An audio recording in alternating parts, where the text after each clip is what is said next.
This year, the Cougars took an early lead in the Holiday Bowl and never trailed Washington State, winning their second straight bowl game.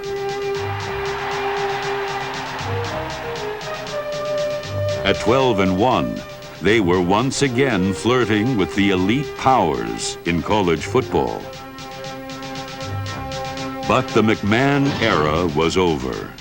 The experts wondered if Brigham Young's string of record-setting quarterbacks would continue with Steve Young. Some, including Steve himself, questioned whether he was the right quarterback for BYU's future. He always had this, I don't know whether it was a hang-up or what, but he always felt like that he had to prove to the world that he was, quote, a BYU quarterback. Because I'm sure from his high school coach, from many others, that said, you don't want to go to BYU because you're not, you know, a BYU-type quarterback. What you really should do is go somewhere where they want an option quarterback. Brigham Young fans had never seen a quarterback quite like Steve Young. He quickly silenced his critics while bringing a new dimension to the BYU offense. Steve Young was, I think, probably the best athlete that I've ever coached, been around. He's a guy that could play professional football as a wide receiver. I think he could play as a running back. I think he could play as a defensive back.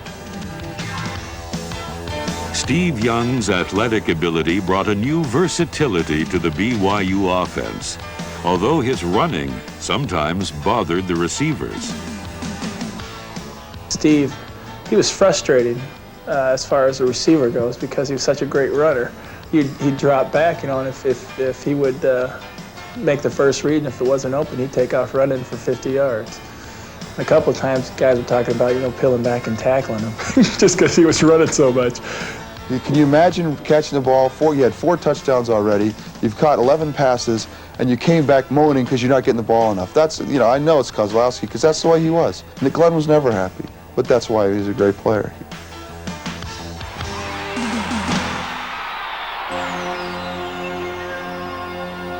In 1982, the growing prominence of BYU football was reflected in the expansion of Cougar Stadium to seat more than 65,000 fans. For opponents, Provo had become a tough town to play.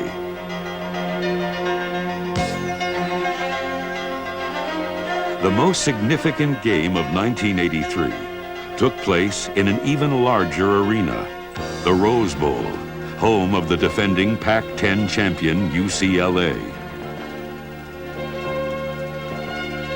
This whole process of bigger and bigger games through the years started, you know, maybe a couple years before, but that one was a big game because we played in the Rose Bowl in front of the LA kind of crowd. We were kind of our coming out, our homecoming type of thing for national media. On that day, the Cougars simply loved LA, defeating UCLA 37-35.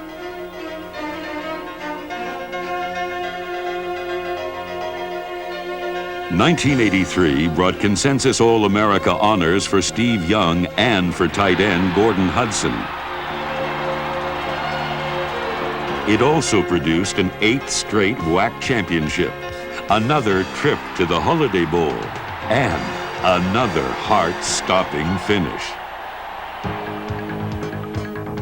This time, the victim would be the Missouri Tigers. Trailing 17-14 with 37 ticks left on the clock, the Cougars faced 4th and 10. Steve Young beat the Missouri Blitz.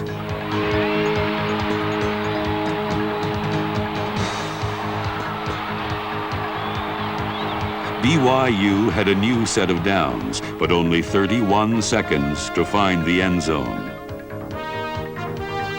The coaches called fake right 28 quarterback screen left, which meant the halfback option pass would be thrown back to Steve Young. When I came out of the timeout, you know, Eddie Sedette ran in, and gave this play. And we never called it. We'd practiced it just because it was fun. It was like the last thing. Okay, let's do the old throwback and have some fun, you know. And I don't think anyone was really sure how to even do it. 31 seconds and no timeouts remaining for Brigham Young. When they called the play in, I told Steve to change it. I said, no way, Steve. I said, change it. Steve said, no, that's the play we got to run. I said, I thought we threw it out, you know. And he said, we got to run it. And I said, oh, boy. I said, now it's all up to me. 51,000 plus here. Brigham Young with the ball. First down. That's one play that I didn't know when they called it. And it wasn't until after it happened that I thought, oh, brother. It's a good thing I didn't know, because that would have probably gone out of my mind. Back to throw, play flicker, intended for Young, at the 15, at the 10, at the 5, he's gone! Oh! Touchdown! I can remember Coach Chow calling the play and, you know, putting my hands in my face and going, what are we doing, you know, something like this. And then after the play was over and we'd scored, you know, patting him on the back saying what a great call it was.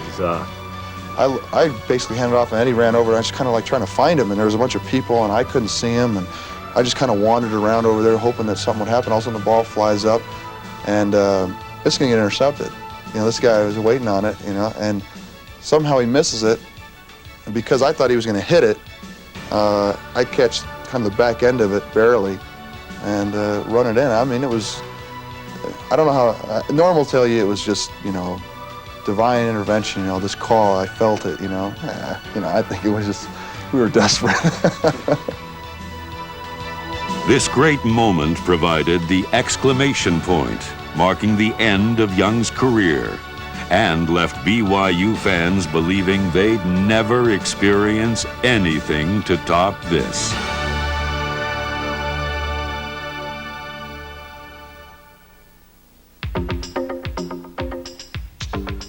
Whether it's a miracle victory or a disappointing defeat, Lavelle Edwards' outward demeanor remains constant. Everyone sees him on the sidelines and he's got that, you know, that slouch in it, you know, like he doesn't, and he's very intense and a really funny guy. He's actually pretty humorous. He's had dry humor, and a lot of times, you know, for a while there, I didn't catch on to a lot of his jokes.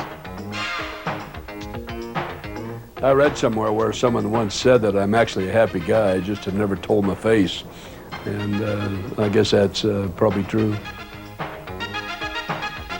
The Lavelle Edwards era has become the golden era of BYU football.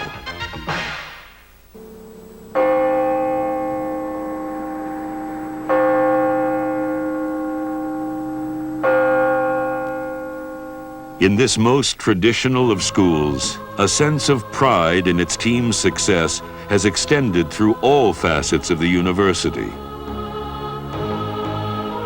In September of 1984, the campus community wondered if this golden era of excellence would continue.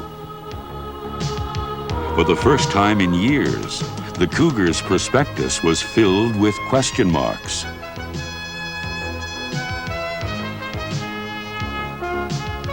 The season opened in Pittsburgh, featuring a no-name squad playing number 3 ranked Pitt in the first college football game ever broadcast live on ESPN. Whenever they're warming up, I looked up in the sky and I see the Goodyear blimp. And I looked over to one of my teammates and I go, now, this is big time. Junior quarterback Robbie Bosco was making his first start, trying to fill the shoes of the legends who preceded him.